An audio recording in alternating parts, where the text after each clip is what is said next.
काल भैरव को शराब क्यों चढ़ाई जाती है? दोस्तों, आज का वीडियो इसी टॉपिक पर है। हिंदू धर्म की परंपराएं अत्यंत गहरी और रहस्यमयी हैं। कई बार ऐसी परंपराएं दिखाई देती हैं जो पहली नजर में समझ में नहीं आती, लेकिन जब उनके पीछे छिपे आध्यात्मिक और पौराणिक रहस्यों को समझा जाता है तो उनका महत्व स्पष्ट हो जाता है। ऐसी ही एक परंपरा है काल भैरव को शराब मदिरा अर्पित करने की। सामान्यतः हिंदू पूजा में देवताओं को दूध, जल, फल, मिठाई, पंचामृत और प्रसाद अर्पित किया जाता है, लेकिन भैरव बाबा के कई मंदिरों में भक्त शराब अर्पित करते हैं।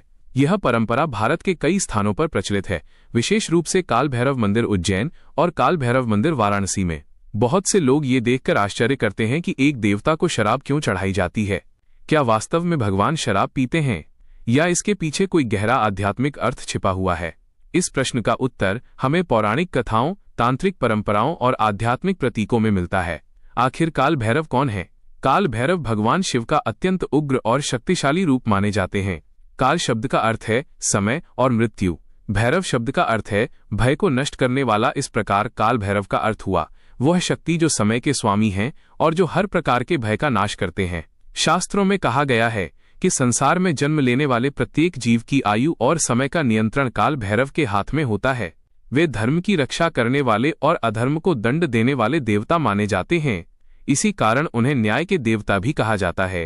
काल भैरव का स्वरूप कैसा है? पौराणिक ग्रंथों में काल भैरव का स्वरूप अत्यंत भयानक और रहस्यमय बताया गया है। उनका वर्ण काला होता है, उनकी जटाएं आकाश तक फैली होती हैं, गले में मुंडों की माला होती है, हाथों में त्रिशूल, डमरू और खड्ग होता है, उनकी आंखों में अग्नि जैसी चमक होती है और उनका वाहन कुत्ता माना जाता है। कुत्ता काल भैरव का प्रिय वाहन है, इसलिए कई स्थानों पर भैरव पूजा में कुत्तों को भोजन भी कराया जाता है। दोस्तों, अब हम काल भैरव की उत्पत्ति की कथा के बारे में बात करेंगे। एक बार सृष्टि के प्रारंभिक काल में भगवान ब्रह्मा और भगवान विष्णु के बीच विवाद हो गया। दोनों देवताओं में यह विवाद था कि सृष्टि में सबसे बड़ा कौन है। ब्रह्मा जी सृष्टि के रचयिता हैं और विष्णु जी सृष्टि के पालन करता है। दोनों के बीच ये विवाद धीरे धीरे बढ़ता गया।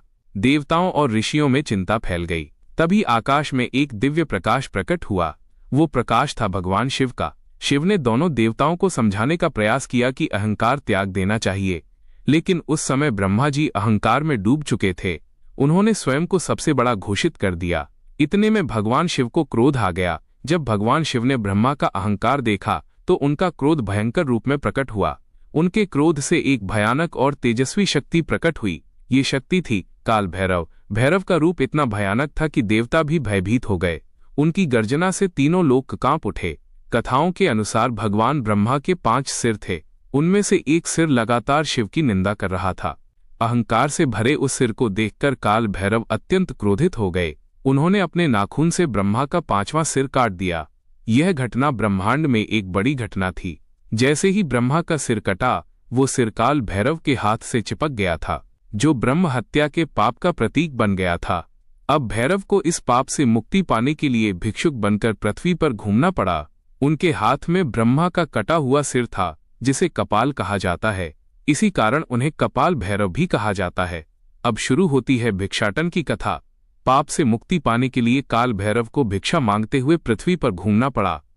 वे नगर नगर भटकते रहे। उनके हाथ में ब्रह्मा का कपाल था और उसी में वे भिक्षा लेते थे। ये यात्रा बहुत लंबी और कठिन थी। भैरव कई तीर्थों और नगरों में गए, लेकिन पाप समाप्त नहीं हुआ। अंततः भैरव काशी पहुंचे। जैसे ही उन्होंने काशी की पवित्र भूमि पर कदम रखा, ब्रह्मा का कपाल उनके हाथ से गिर गया। उसी क्षण उनका पाप समाप्त हो गया।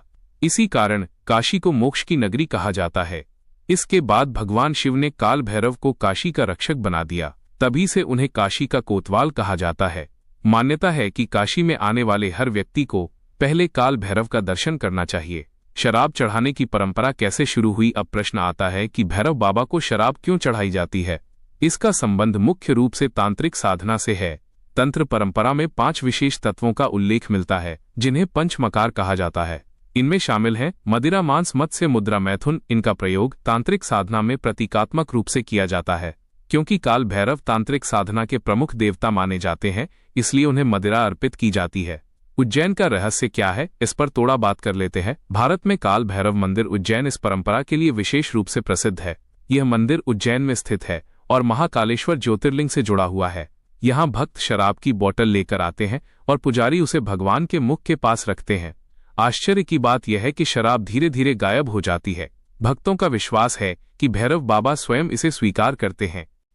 असल में शराब चढ़ाने का अर्थ ये नहीं है कि भगवान शराब पीते हैं। इसका वास्तविक अर्थ है मनुष्य अपने भीतर की बुरी आदतों, अहंकार और नकारात्मक ऊर्जा को भगवान के चरणों में समर्पित करे। भैरव उस नकारात्मकता को नष्ट कर देते हैं। काल भैरव की पूजा और उन्हें मदिरा अर्पित करने की परंपरा केवल एक बाहरी रीति नहीं है। इसके पीछे गहरा आध्यात्मिक रहस्य और तांत्रिक परंपरा जुड़ी हुई है। ये हमें सिखाती है कि मनुष्य को अपने भीतर के दोषों को पहचान कर उन्हें भगवान के चरणों में समर्पित करना चाहिए।